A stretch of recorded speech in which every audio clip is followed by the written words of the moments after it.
Hello, everyone, and welcome to the Love and Magic panel. My name is Allison Denny. I'm a librarian from North Texas, and I'll be moderating this session.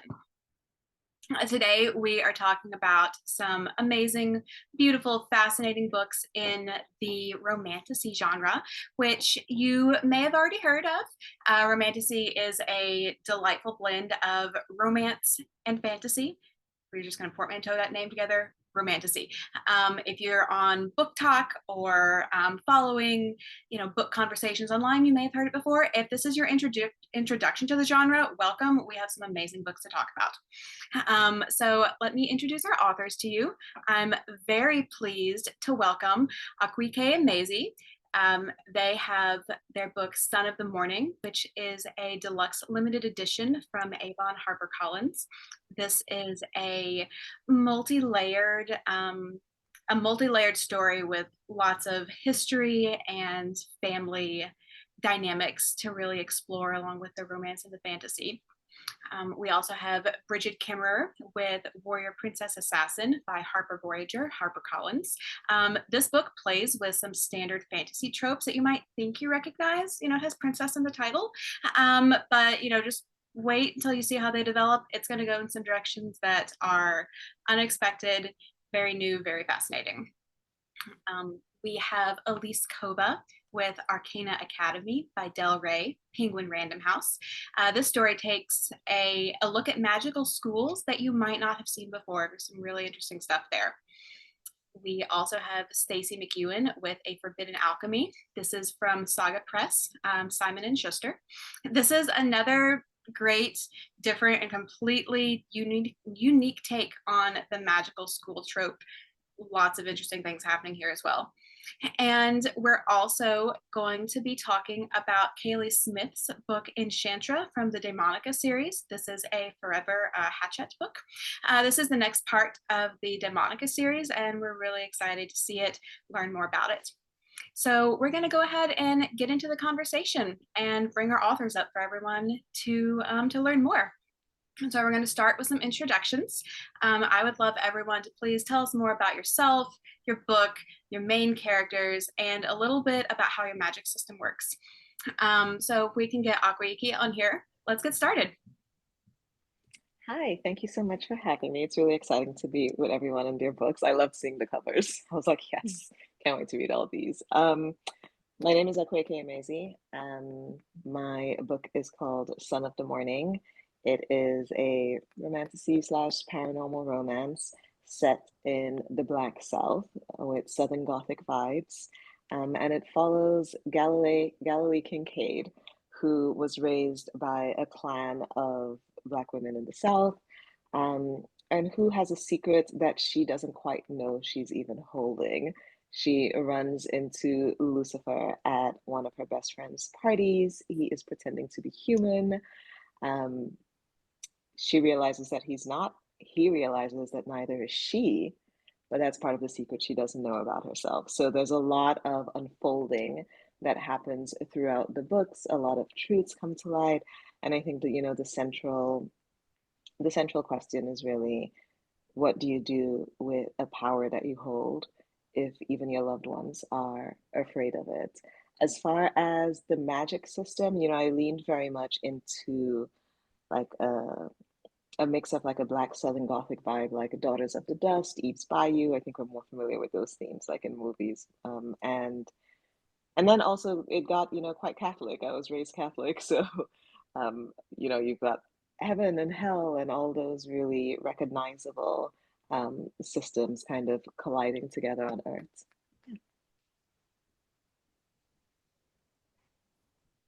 All right. Thank you so much for giving us that introduction. Brigid, let's bring you on and hear about your book. Hi, I'm Brigid Kemmerer, and I'm talking about Warrior Princess Assassin.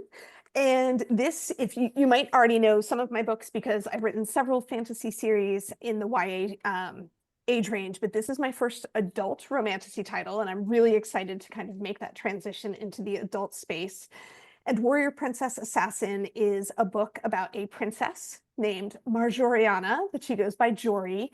And Jory unfortunately did not inherit her father's magic to control the weather that kind of keeps their kingdom very safe, keeps their kingdom very protected.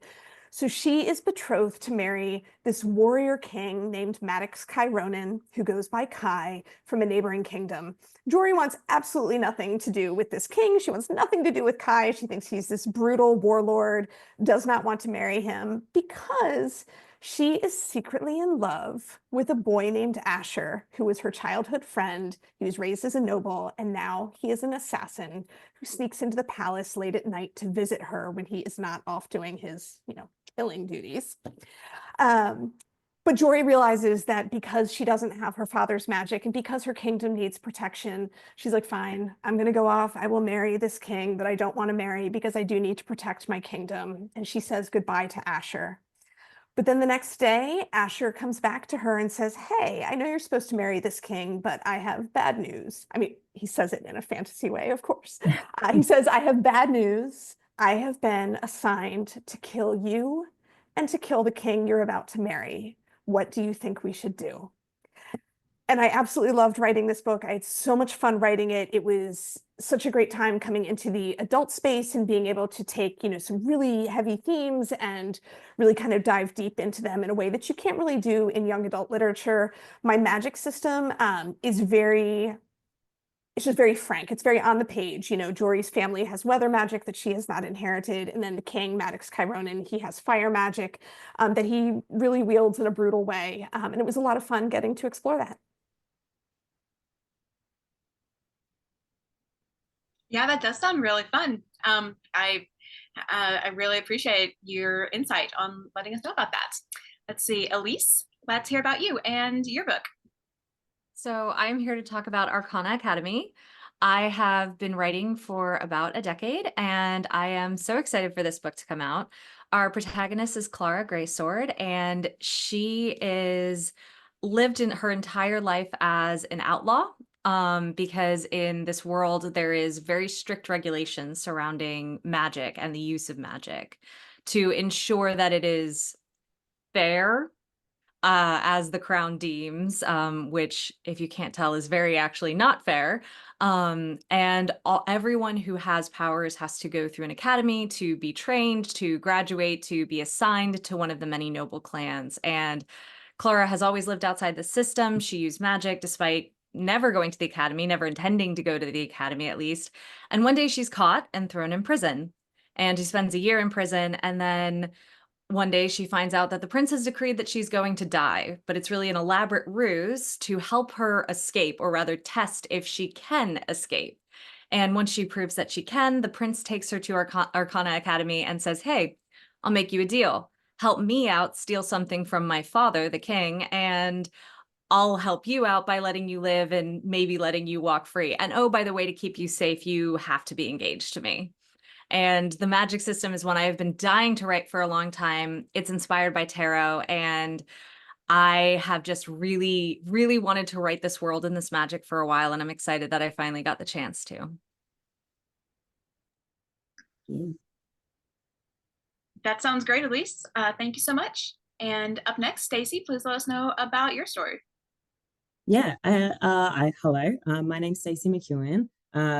My next book is called A Forbidden Alchemy. It's a story about a world that's been divided into the magical and the non-magical. I call them artisans and craftsmen. And in a ceremony to determine whether the person is magical or not, my main characters, Nina and Patrick, meet as children and happen across a very well-guarded and very devastating national secret that separates them. And they meet again as adults, except now they're on the two opposite sides of a raging and long-lasting class war that they themselves started by accident. All right, that sounds great too. Thank you so much, everyone, for letting us know a little bit about your books. Up next, I'd love to know what were your inspiration for writing these. So Brigid, would you like to take this first? Sorry. Some of it for me, a lot of it was really just about getting to write in the adult space. I had this brainstorm one night. I was trying to think, if I did an adult novel, what would I do? How would I write it? And I remember I was texting an author friend and I said, I have this idea and it's not even fully formed yet, but I really want to write about this princess who's best friends with an assassin, and he gets orders to kill her and the man that she's betrothed to. And I said to my friend, I was like, do you think that I should write this? And she was like, I need you to drop everything and write it immediately. And unfortunately, because of publishing, I couldn't. And that's kind of where it came from. I just couldn't stop thinking about these three characters. It does sound like a lightning bolt moment. Elise, what was your inspiration? So I kind of alluded to it earlier, but tarot was really a big one for me. I learned how to read tarot when I was little, like maybe 7 or 8 for the first time, and it's always been more or less a part of my life in different ways. And I loved this idea of a magic system where every single card is used for a different spell. And that was really my kernel of inspiration for the world, and everything else spun out from there of like, okay, what are the logistics then of how do you make the cards? Do you actually read the cards? How do you teach people how to use them? And that was the core inspiration for the world. And then I was like, well, if I'm going to tell this story, I might as well include some of my personal favorite tropes of all times, like enemies to lovers, forbidden romance, dark academia, and just some of those other really delicious fun tropes that you get to include in the fantasy romance or romantasy space. That sounds great. Thank you. Stacey, what about you? So my book idea kind of came off the back of a failed submission, actually. So I was actually in the process of pitching a different storyline in a preempt, and the feedback that I got was that it wasn't fantasy enough, and that it wasn't heavy enough on the romance, and I'm a romantasy author. And that particular story was kind of curated out of an obsession for World War II. So and also an obsession for Victorian era England. So I thought, okay, well, it was only a preempt. I hadn't written the story in mind yet. So I thought, well, why don't I pivot a little bit and see if I can make it more fantastical, more magical, rather than diverting from my genre. So that's what I did. So I sort of, to be honest, I took this blueprint of a story that I wanted to write and sprinkled all of that super good stuff on it and gave it back and went, what about now? And they were like, yeah, that's much better. Thanks so much. So that's kind of how this story kind of accumulated. It was for something that I actually wanted to write, coupled with something that I was advised to write, oddly. So this is this whole experiment, it's almost like an experiment for me, this book, to see how it does and whether that works. And I'm very glad that I took the chance and I pivoted, because it's now my favorite book that I've ever written. So yeah. Great, thank you. And Akwaeke, what about you? So Son of the Morning was originally intended to be a novella. I was actually working on something else, and then the idea came to me, I think, quite literally in a dream, like just one of those lucid dreams where like, oh, I'm just following like I'm chasing the tail of this story. I'm daydreaming basically before I have to get out of bed. And I was like, oh, I should write this down. I'll write it as a little novella. 100,000 words later, I was like, oh no, I have been tricked yet again by these characters into going into a side quest and ending up with a full-length novel.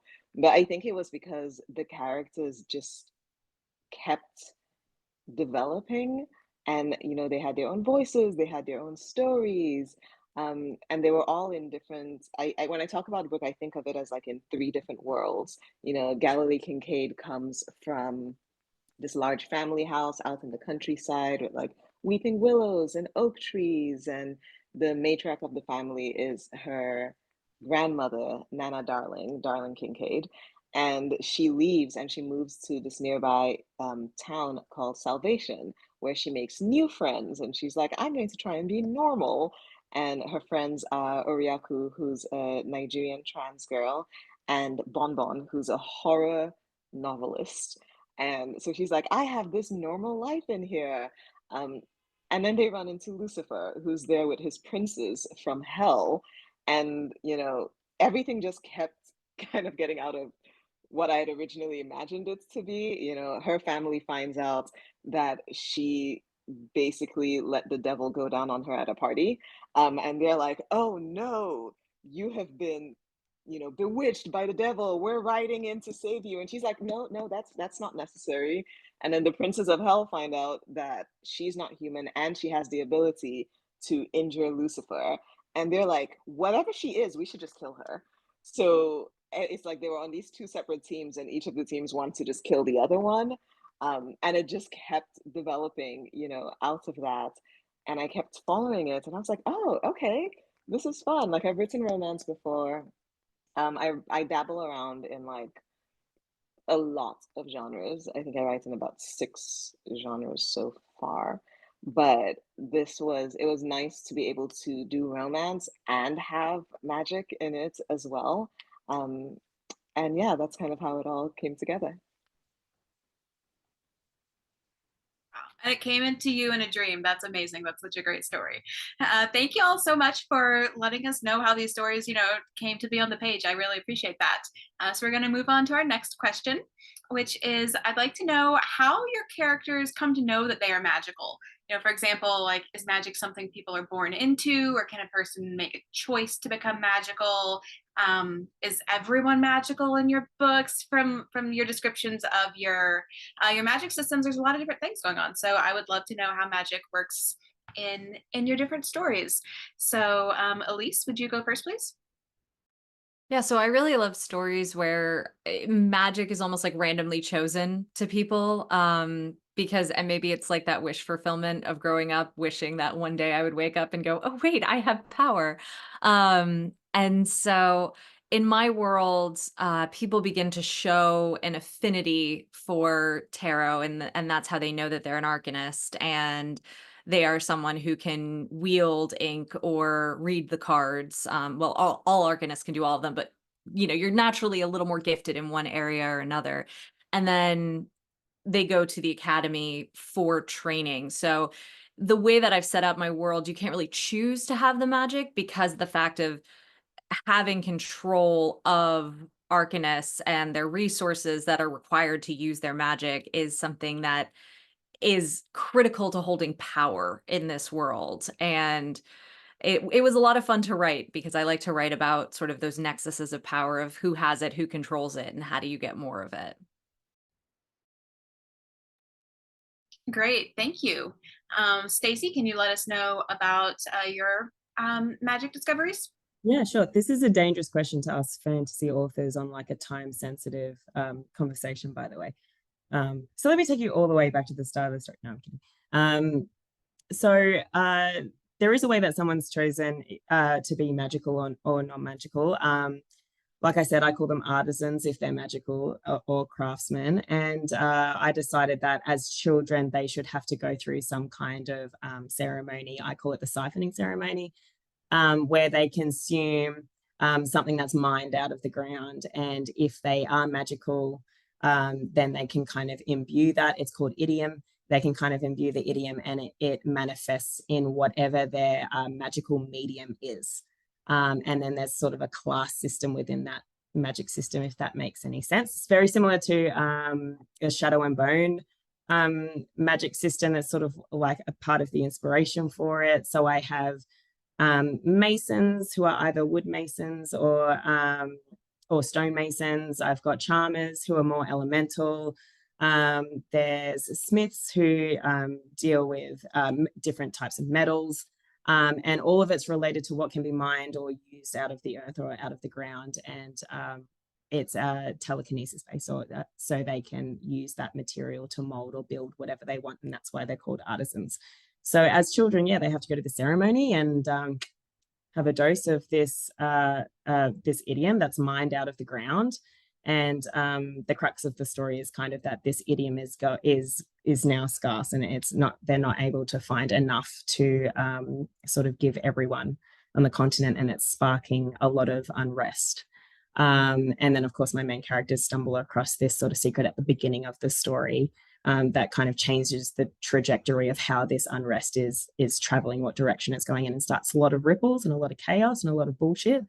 And it kind of all coalesces in the end. So I forget what the original question was, but but I think it was how they find out they're magical. So whether it's chosen or not, I'm trying to dance around that fact because you get to find out.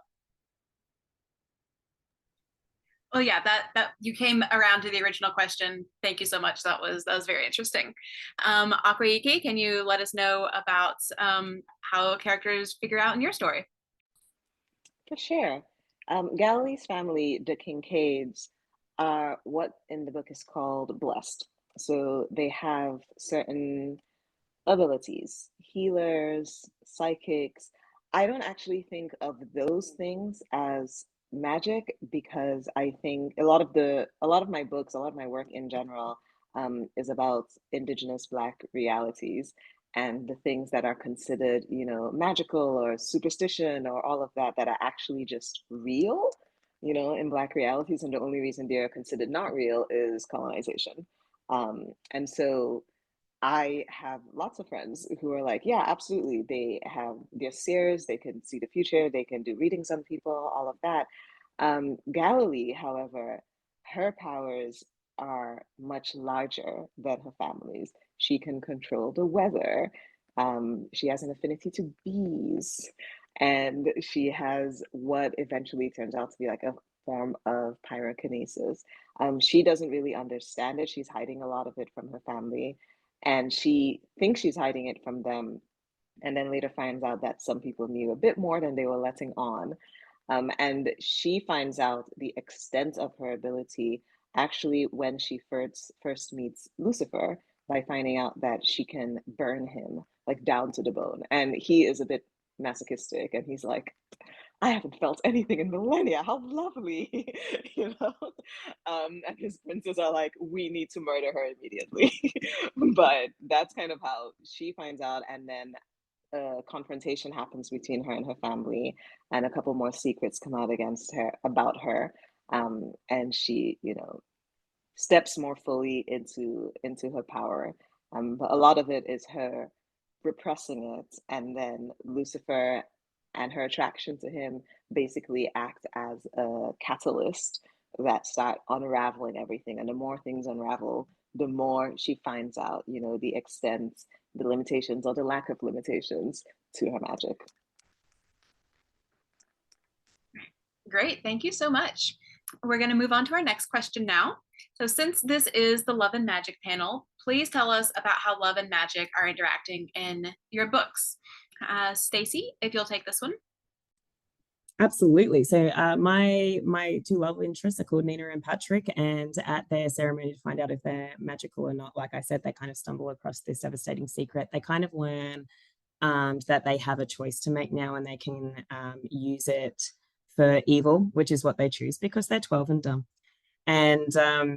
And it pits them against each other because they want two different things. Nina really, really wants to become an artisan and kind of escape the disenfranchised mining town that she's from and attend this very glamorous academy in what's called Bellevere City, which is the capital of this continent, the magical capital.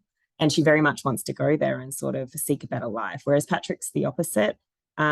He has a family back at home that he's desperate to get back to, and he's very concerned about them. And he's actually terrified that he might be found out to be an artisan and therefore removed from his family and taken this academy. So as friends, they kind of make this strange pact, and Nina ends up becoming an artisan while Patrick ends up becoming a craftsman. Not a spoiler, happens in like the first few chapters of the book. And it's the premise of the story because, of course, this war starts then between artisans and craftsmen, and these two are on opposite sides of it. So because one of them's magical and one of them's not, and because they're the love interests, love and magic play a very pivotal role in conjunction with each other. And it kind of serves to add this push and pull tension where they are naturally very attracted to each other. They also have a big long-standing connection to one another from their childhood and from previously having been friends. But there's this strange political tension, and this and it feels very like it can't be traversed, like it can't be overcome. So they actually play a very pivotal role together. That sounds great. Thank you so much. Akwaeke, if you want to tackle this next. Sure, remind me what the question is. I blanked for a second. No worries. I had asked, please tell us how love and magic are interacting in your book. Yeah, I think the first thing that comes to mind, honestly, is I think they are both the protagonists. Technically, there's three of them, but the third one's a little add-on surprise later. Both of them are powerful because of their abilities, right? I mean, like Lucifer is quite literally the devil, and Galilee has all this power and all this magic that she is coming to terms with. And I think the thing that they connect over is how this level of power and this level of magic makes you illegible to your family, to the people around you, you know, how you in some ways become a monster. And even a family like the Kincaids, who are, you know, magical in their own way and have been used to working all kinds of things, don't know what to do with Galilee. They're ultimately overprotective of her and terrified of her. And she starts to wonder, you know, is that love, right? Can you love something or someone that you're afraid of? Can you love someone that you're trying to control? And it's part of what makes her turn to Lucifer, because he's delighted by the possibility that she could be a monster, as in, you know, being that powerful. He's delighted by those things about her. And so when I think about like love and magic in the context of that story, it's about, I don't know, like respecting the other person's power and really seeing it for what it is and not trying to curtail it or, you know, tamp it down to something that's less threatening. But if you can love a powerful person as they're in the full extent of their power, then I feel like that's where like the love and magic really intertwine in the story. Great. Thank you so much. Brigid, can you let us know your thoughts? Sure. So, I mean, in Warrior Princess Assassin, I've got, three main characters. I've got three points of view. I've got, my king, Kai, who he has magic. He's grown up with magic. He uses it in really brutal ways. Um, Asher, my assassin, has had really kind of a terrible upbringing that led to him becoming an assassin. He doesn't have access to magic. He knows that Jory, the princess, that she doesn't have magic. He really kind of wants nothing to do with it whatsoever. He just knows he's in love with Jory and he wants to protect her. And then Jory is kind of caught in the middle because she doesn't have it. She never inherited it from her father, but she knows that her kingdom needs it to keep them safe. So when all three of them end up together, they all have very complicated, very different feelings about magic. They're all very intrigued by each other. They are intrigued by what they do have and what they don't have. I don't want to give too many spoilers away as to what each of these characters ends up learning that they might be able to do or might not be able to do. But magic is absolutely interwoven into their entire relationship. And it was a lot of fun to put all three of them on the page and see all of them try to figure each other out. Yeah, it sounds like it. That sounds like a lot of interesting things happening. Stacey, can you wrap this up for us? Stacey has already had a go, but maybe Elise can speak. Yeah, you're right. It's Elise. I moved my conversation marker ahead a bit too far. So Elise, please let us know how love and magic are interacting in your book. You're so good. Zoom is always a little weird. I think for me, there's no necessarily direct correlation of the love doesn't make the magic more powerful or anything like that. But going back to that notion of power and, people who have it and people who don't, there is a really interesting power dynamic for me between Kaylie, our love interest, and Clara, our female main character. And she was trained in secret. And so a lot of arcanists, when they enter Arcana Academy, they are just learning. They might have a little bit of a natural affinity, but they have to really work to become stronger. And Clara sort of enters almost as Kaylis's equal, which makes her very fascinating to him. And then the magic also plays an interesting role in deepening their relationship or throwing wrenches into it. For example, when Clara first joins the academy, there's a ceremony that involves you sacrificing your future. But of course, you don't just casually sacrifice your future, you have to kill it. And so you sacrifice a card that represents something in your future to a chalice, and you basically fight this illusionary version of your future, and you have to completely remove it from any possibility of ever obtaining it. And when Clara has to do that to enter the academy, of course, she is ending up fighting an ex-boyfriend in front of the whole academy and the man that she is now engaged to. Also, are you okay? I just saw the plant kind of attack you.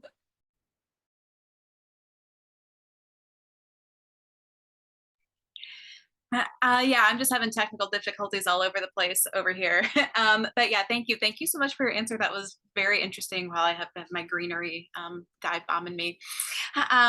Well, yeah, thank you so much for letting us know, everyone, how love and magic are interacting. Unfortunately, Kaylie was not able to join us for the conversation today, but we do have a recorded video from her where she is talking about her book. So we will be watching that now, and we're all excited to see Kaylie join us. Hi everyone, my name is Kaylie Smith. I am the author of Phantasma and Enchantra and the Wicked Game series, and I'm here to talk today about these books. Enchantra actually releases at the time of this recording, which is so exciting for me.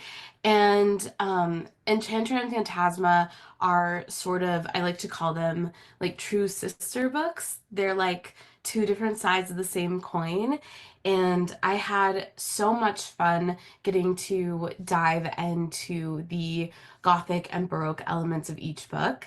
Phantasma is about a necromancer named Ophelia who has to go into a haunted house competition to save her younger sister Genevieve, and in order to get her sister back, she has to survive 9 trials based on the 9 circles of hell, and she makes a bargain with a very hot ghost in order to help her do this. It's heavily inspired by Dante's Inferno and my crush on Danny Phantom from when I was like 13, and I just really enjoyed doing my own take on Inferno and Phantasmagoria. I was a fine arts major actually in college, and so I have a lot of art history in my background, and getting to do my own take of New Orleans and like the Gothic Victorian era was so much fun.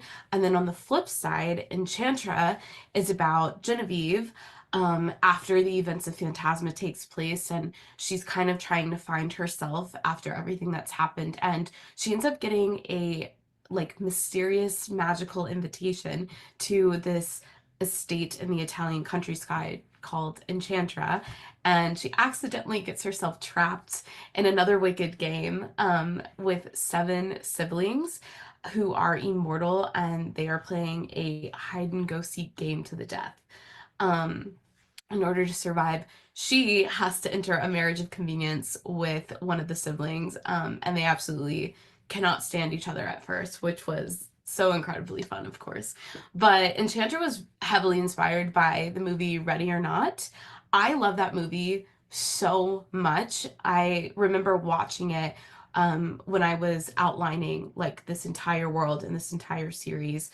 I knew I really wanted to do something with a group of siblings, and we were watching the movie, and I was just like, imagine having to play this sort of hide and go seek game, but instead of hating everyone like in the movie, you genuinely love everyone you're playing with and you have to kill them over and over again. And so I just thought that was like such a horrific, very like intimate concept, and I just knew that was the game that Genevieve was going to have to play.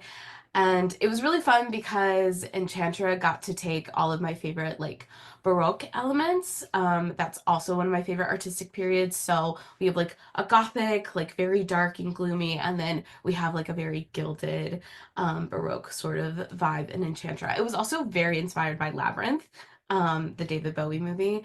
loved that movie as a kid. And I've always wanted to like try to kind of capture that magic in a book. So yeah, I had so much fun writing these romances, and even though they're like very different, I feel like the heart of them are also very much like the same. Both of the sisters struggle with different things. Ophelia struggles with OCD, which was so incredibly important for me to depict. And then um, Genevieve just struggles with the insecurity of sort of being like the second best in her family.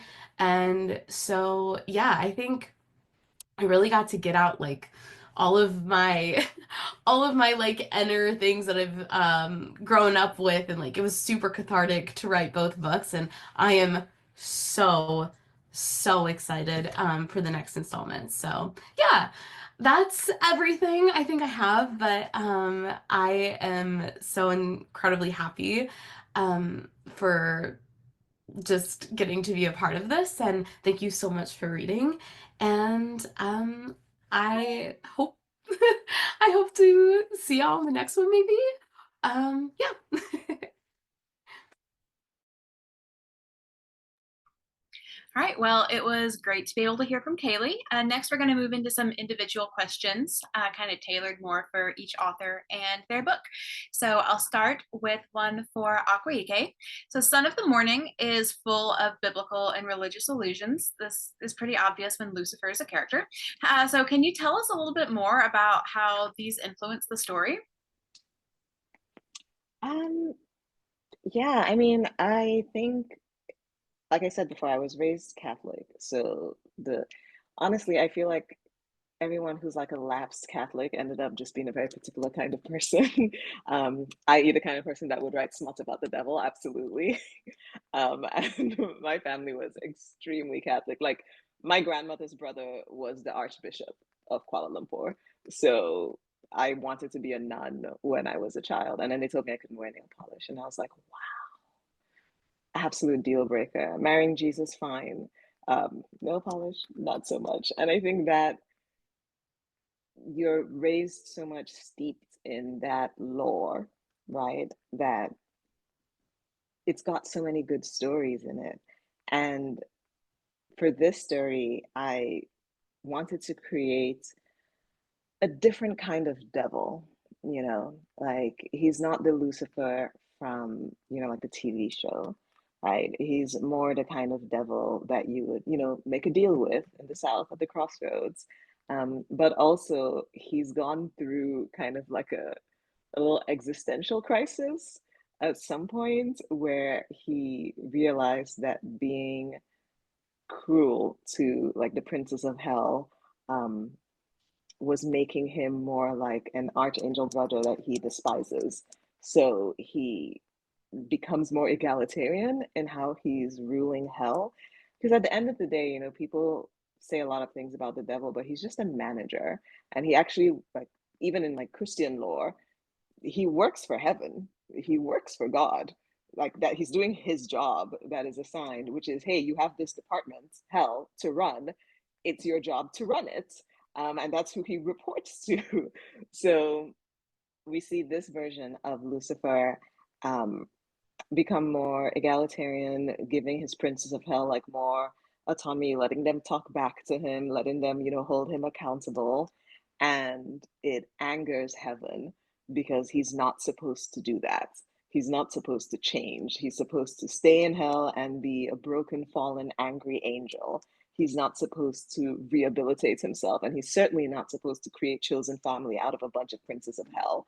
And heaven does not like that. And so they take certain steps to try and get in the way of that in the book. And that's, I feel like every time I write in a particular genre or a particular thing, there's always a bit of like subversion in there. And that's really the way that I was like, okay, yeah, this is technically, religious, but in this version, like the Archangel Michael is a cop and Lucifer is rehabilitated.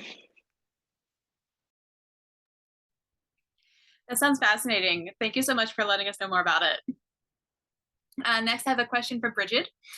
So Warrior Princess Assassin has kind of 3 main characters. This is a pretty common thing to see in fantasy, but it's not as common in romance.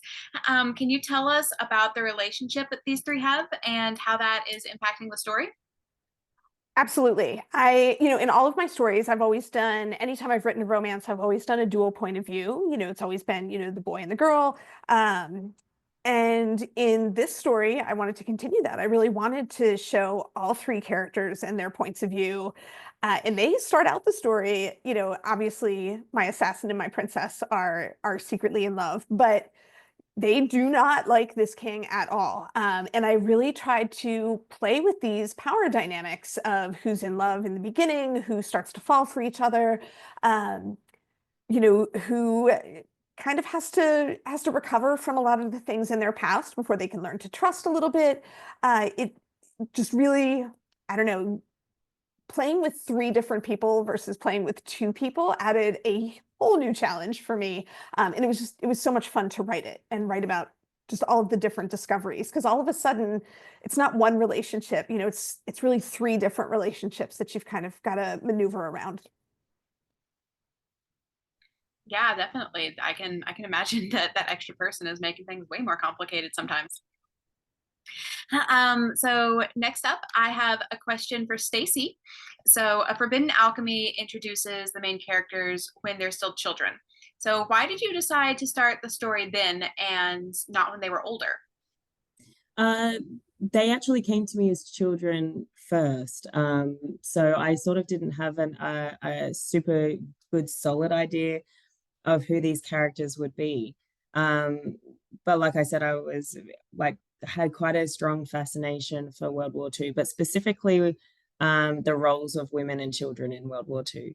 And so I sort of had this image in my mind of 2 children sort of kind of traversing this world that was sort of all up in mayhem and like sort of surviving like quite a harsh reality due to lots of different reasons, but mostly their socioeconomics and the political climate. And so they came to me as children first. I didn't have names for them. I didn't really know what their future would be. I knew, though, that I really, really wanted to attempt to write a sort of love triangle. So there came along this 3rd character, and I thought, well, maybe these 2 children can meet again as adults. And at that point, I still didn't know sort of who would end up with who in that scenario. And the more I explored it, the more it became very obvious to me. But I really wanted to explore what it looked like having sort of characters that had this really deep connection from when they were children, and what that separation looked like when they divert down 2 different paths and have to come back together now as 2 very, very different adults who, as it turns out, did have different upbringings from each other. And I thought that would be really interesting. Thank you so much. So our final individual question is for Elise. So Arcana Academy features a magical school, but your character is approaching the school as an outsider, not as a student. So how does this make the story stand out from some other magical schools that fantasy or romantasy readers might have seen before? So she does actually end up as a student ultimately, but it is definitely very begrudgingly. And I think that's one of like the main focal points is that usually, you have a character who's super excited to go to an academy and learn about magic, but she has been trained in secret by her mother her entire life. And she views the school as really one of the biggest cogs in the system of oppression that exists in this world. And it's the last place she wants to go, and she swore to her mother she would never go there. And of course, she finds herself having to enroll. And because of the fact that she has been trained her whole life, she has more skills than a lot of the other people in the school. And it would raise too many questions, especially with a highly wanted illegal arcanist having just escaped, if she suddenly showed off these powers that she has. So there's a lot of kind of hiding her powers and having to almost relearn her magic, though, in a new way, too, where I almost think of it like if you're trained in jazz piano and suddenly you have to play classical music, like it's a very different way to approach music and musicality. and the reverse is true. And so she sort of goes on that journey, but with magic. So there's a lot of tension between her and the school itself, and what the school represents and what it's going to end up meaning to her throughout the story. Okay, great. Thank you so much. Well, unfortunately, we are almost to the end of our conversation. I'm going to ask one more question, and then we'll have to say goodbye.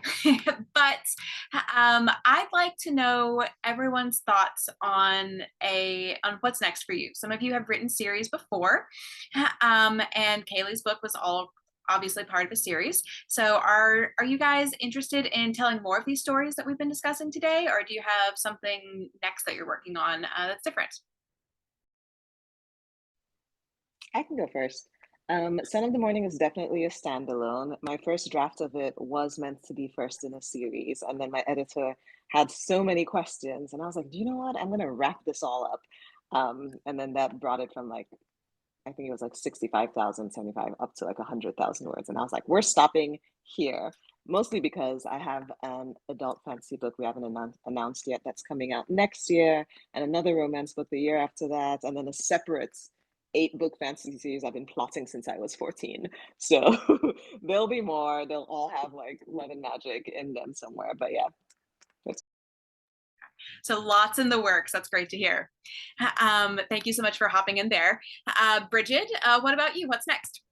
So the Warrior Princess Assassin is the start of a trilogy. So there are definitely going to be more stories for these characters, and I cannot wait to tell them. And I also am still continuing the Forging Silver into Stars series, my YA series with Bloomsbury, and the 3rd book is coming out next January. Well, that's exciting. Thanks for letting us know. Elise, what about you? So like Brigid, Arcana Academy is book 1 in a trilogy. There is much more delight and torture ahead for Clara and Kalis. I also have a YA duology that's going to start later on this year called Dragon Cursed. And I am also working on, because I just can't leave it be, another book in my shared world of standalones, my Married to Magic universe. I'm working on another book that's going to come out eventually. Don't hold me to a date yet. Sounds great. Thank you so much for letting us know. And Stacey, what about you? I'm tentatively calling this a trilogy, but don't hold me to that. But right now I'm finishing off the first draft of the 2nd book in this series. And then after that, I'll be working on a 3rd one. And then who knows what. It feels like yesterday I just signed this deal. So we'll see what happens after that. Great. Well, thank you so much. Again, I'd like to thank all of our speakers for joining us here today and letting us know all about these exciting books. Thank you to all the librarians in the audience for joining us today. Next, we do have a short break, so make sure to visit the exhibit hall to chat with representatives and download some free resources. And then after that, happy reading.